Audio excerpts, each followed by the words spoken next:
오늘부터 2주 동안 민주노총이 최저임금 인상과 노조 탄압 중단을 촉구하며 총파업 투쟁에 돌입했습니다.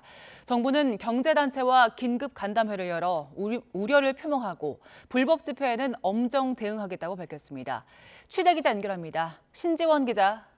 네, 사회정책부입니다. 네, 먼저 민주노총이 이번 달 총파업에 나서는 이유가 뭡니까? 민주노총은 오늘 오전 용산 대통령실 앞에서 기자회견을 열고 총파업 돌입을 선언했습니다.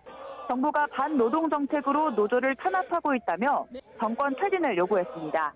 양경수 민주노총 위원장 발언 들어보시겠습니다. 노동도, 민생도, 민주주의도, 교육도, 먹거리까지도 파괴하는 윤석열 정권이야말로 국민을 죽음으로 내모는 킬러 정권입니다. 그래서 노동자들이 민주노총이 투쟁에 나섭니다. 민주노총은 또 이번 총파업의 핵심 의제로 노란봉투법 개정과 일본 핵 오염수 투기 중단, 그리고 최저임금 인상과 집회 시위 자유 등을 내세웠습니다. 민주노총은 전체 조합원 120만 명 중 최대 50만 명이 참여할 것으로 보고 있습니다. 다만 각 선별노조 파업 기간은 하루 이틀 정도라 큰 불편으로 이어지진 않을 거라고 설명했습니다. 이번 7월 총파업은 오늘부터 15일까지 2주간 진행되는데요. 오늘 택배기사 등 서비스연맹을 시작으로 6일에는 백화점이나 마트 종사자가 파업에 동참합니다.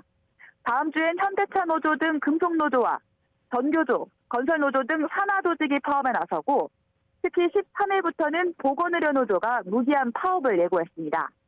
잠시 뒤에는 서울 청계광장에서 민주노총 서비스연맹이 결의대회를 열고 서울 고용노동청까지 행진하는데요. 이를 시작으로 2주간 전국 15개 지역에서 결의대회와 행진이 동시다발적으로 진행됩니다.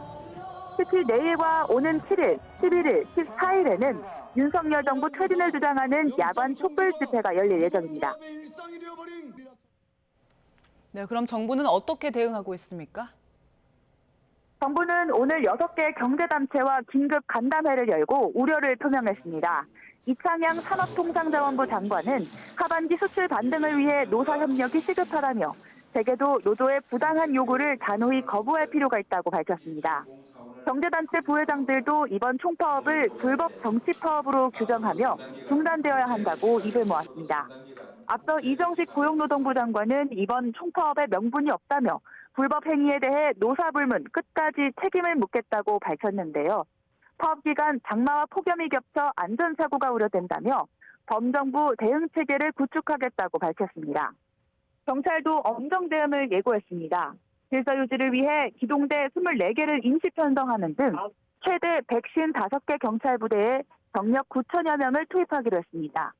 또 퇴근 시간대인 평일 오후 5시부터 저녁 8시 사이 집회와 행진에 대해 금지 통보했습니다.